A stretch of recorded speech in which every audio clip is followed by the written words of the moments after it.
Hello, everyone. My name is Lacey, that's Sylvester, and this is Lieutenant Dan, and you are watching Riptails.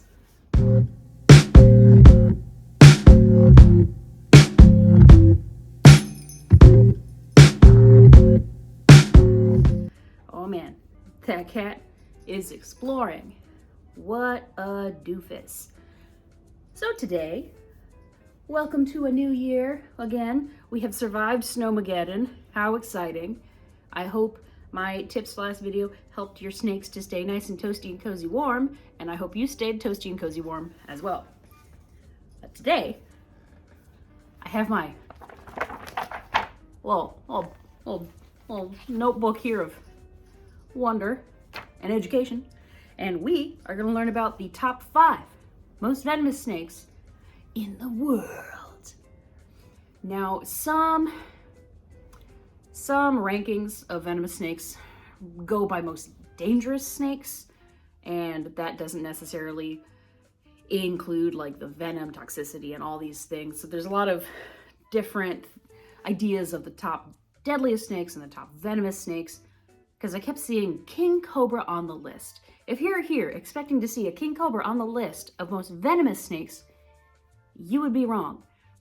Yes, they are venomous, very much so, but they have a very compared to the guys on this list, they're not quite as potent, right? They're not quite as deadly. They have a huge venom yield, and that is what makes their venom pretty dangerous. But the venom itself is weak sauce compared to these top 5. Now, we got some disclaimers here in the rankings. The ranking on this list is based off of the Human Lethality Index, or HLI. Now, that Human Lethality Index is, wait for it, the Human Lethality Index is based off of venom yield, the LD50 score, and the bite nature. So how bitey is the snake? How defensive is the snake? Is this snake gonna just like bat, bat, bat, and just be very prone to bite you, or not? Now, LD50, that is the score given to the venom itself. This is what shows how venomous the snake is. The lower the number, the more toxic and more potent the venom. Now, the snakes on this list also, there is a unifying factor among the venoms besides them being very toxic. Each of these snakes does have a neurotoxic component to their venom, but when you get them into the top 2, top 3, there's a couple extra things added in for fun, a little flavor in that venom for you, a little bit of nim nim nim nim nim, good stuff. And then that LD50, when I give you that LD50 score, that is going to be milligrams per kilogram, because believe it or not, the rest of the world is not America and they use metric. So we are using the metric measurement for that to describe the potency of the venom. Did I miss anything? I think so. I don't think so. So here we go. I got the page turned. Was that dramatic enough for you?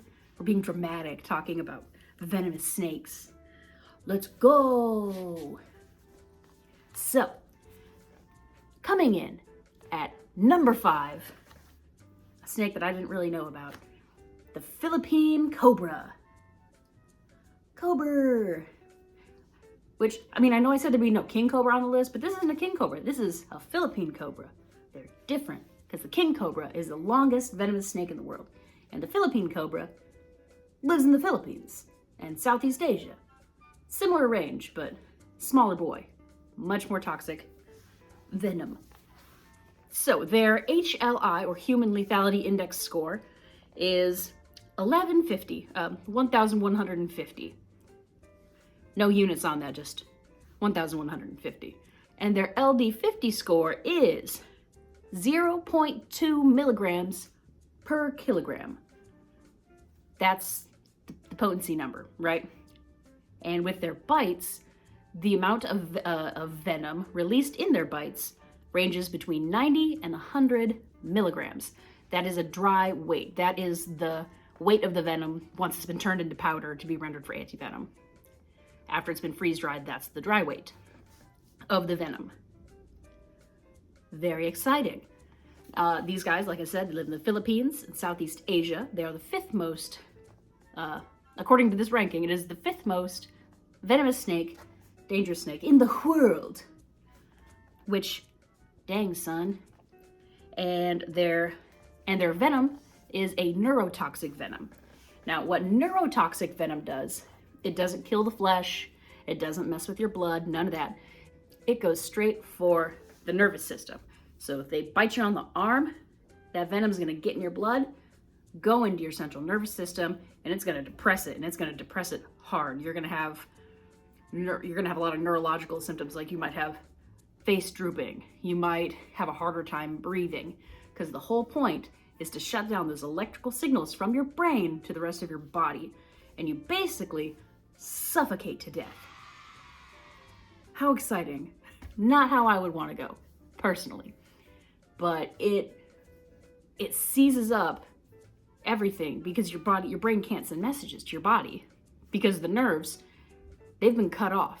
That line has been cut, and your brain can't tell your body to do things like breathe, to do things like control your muscles.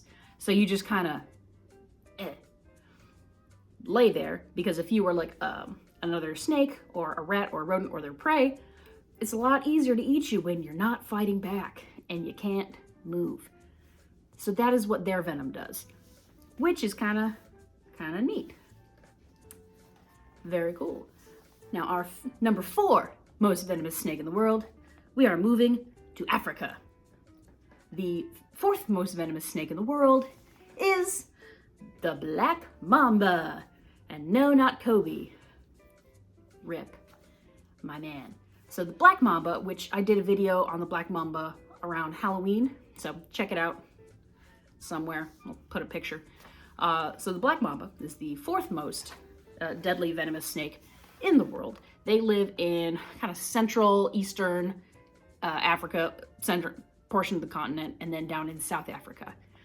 On the continent, there are also green mambas and all sorts of different, there's like 3 or 4 different kinds of mambas. There's like an eastern green, western green, black mamba, and one more that I forget, but we're not talking about them because they're not on this list. The black mamba is. The black mamba, their human lethality index score is 1,450. Their LD score is 0.28 to 0.32. Now remember, that the smaller the number, the more venomous the snake. So this is just an estimated range. I'm wondering if I put a decimal point in the wrong spot, because that doesn't seem too far off from the Philippine cobra. They seem very similar, but this is just a guesstimate, an estimate that they have. So now their bites, they have a bigger yield of venom than the Philippine cobra.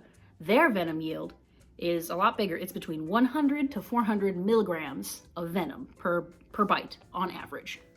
Averages can be, an actual bite can be less or more, but average between 100 to 400 milligrams of venom, that dry weight. Now, for the black mamba, so that venom yield is between 400 and 100, like I said. But do you know how much it takes to kill a person? Between 10 to 15 milligrams. That is maximum of like 15% of that bite, That is insane. You don't need very much of their venom for it to be considered the lethal level. These are fast, athletic, defensive tree noodles.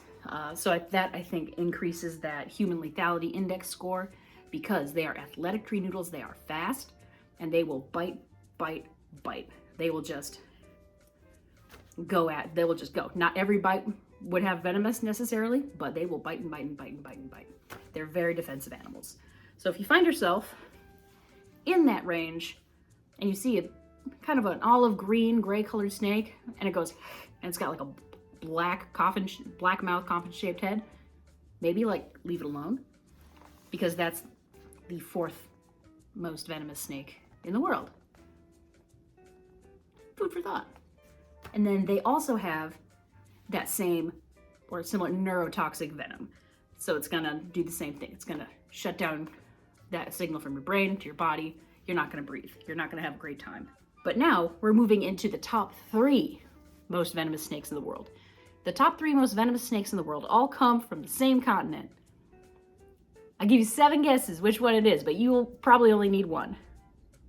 The land down under, the place where everything is trying to kill you, allegedly, Australia. Top 3, all from Australia. And coming in at number 3 is the coastal taipan. The coastal taipan, little cute little guy. They live like on the northern coast of Australia. Coast is in the name, kind of gives it away. And also southern bits of like Papua New Guinea on that southern coast. Because, you know, snakes can travel. They're not limited to one continent necessarily, especially if they're nearby, like islands and archipelagos and all that. So the coastal taipan, their HLI score is 1700, with their LD score being, where'd it go? I lost it. With their LD score being 0.099 and 0.12. That's their range. Those numbers are getting smaller, the snakes are getting more venomous. So not only do they have a neurotoxic venom, they also have a hemotoxic venom. Hemo in Latin it's the blood, right? So it affects your nervous system, so you're not gonna be able to breathe and you're gonna suffocate. But on top of it, it destroys clotting factors in your blood, like the proteins that help your blood to clot when you have an injury. This, what it does, is it destroys those clotting factors so your blood can't clot.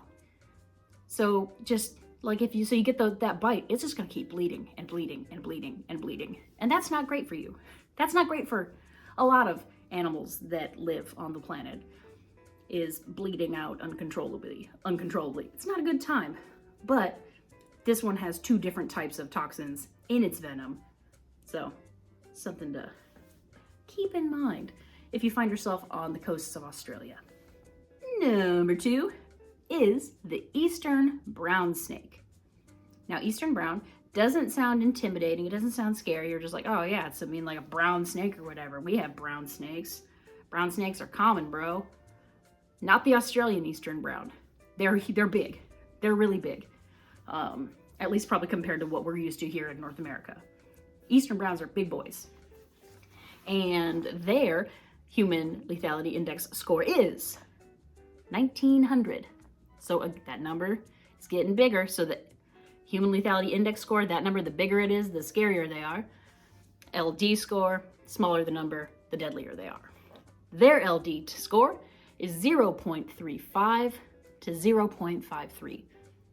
That decimal point has moved solidly to the next point into a smaller number. Scary stuff.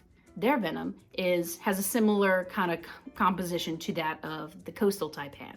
They have the neurotoxins and the hemotoxins with that coagulation factor that destroys those coagulation proteins in the bite. But something that's kind of interesting is that ratio of neurotoxic to hemotoxic venom changes as they age. So when they're babies and they're little juveniles, little bitty guys, their venom has more of the neurotoxic factors in it than it does the hemotoxic factors. And it kind of makes sense, right? Because if they're little bitty dudes, it's going to be hard for them to overpower something that they want to eat because they're little dudes. So if they are able to bite and have a lot more of that neurotoxic factor going in, stopping them from breathing, stopping them from moving, it'll be a lot easier for them to get a meal.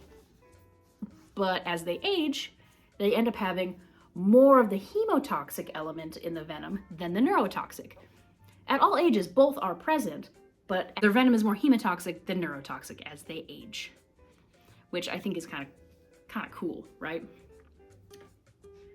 And then moving on to number 1, the undisputed, most venomous snake in the world is the inland taipan.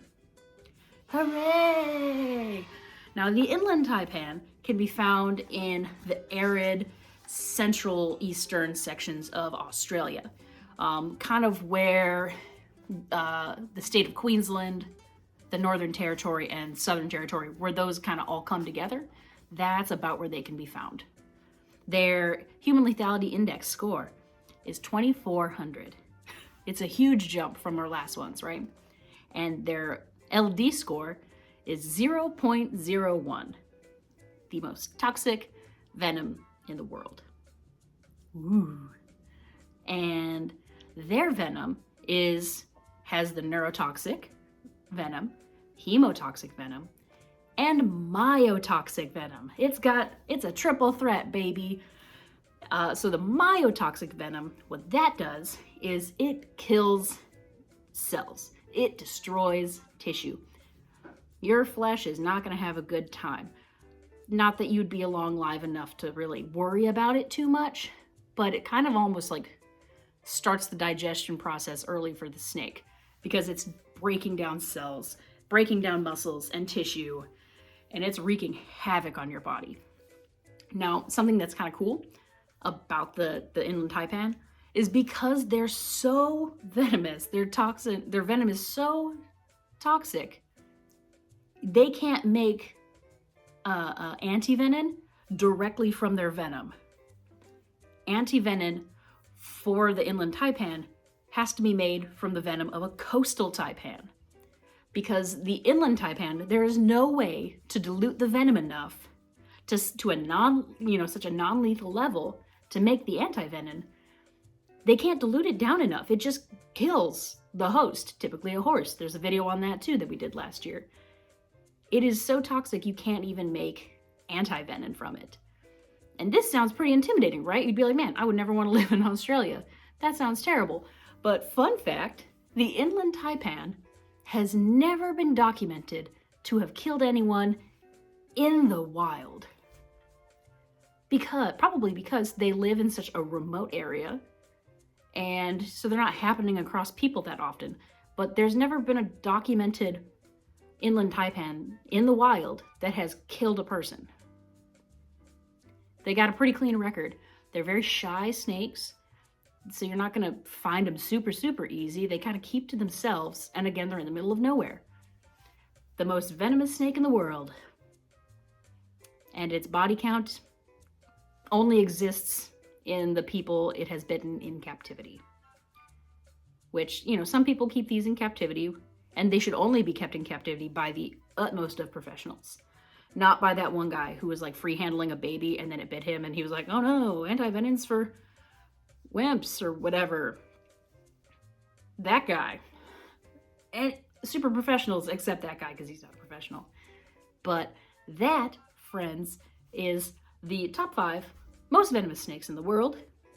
And I hope you found it interesting. I did. I learned a lot about venom toxicity scores and that LD50 thing. That's kind of crazy, and that's kind of how they quantify it. I think it's super interesting. I'm probably going to read up on it more because I was like, wow, this is a lot of numbers and my brain don't number good. You know what I'm saying? But anyway, friends, that is all for me today. And never stop learning because the mind is a terrible thing to waste. See ya!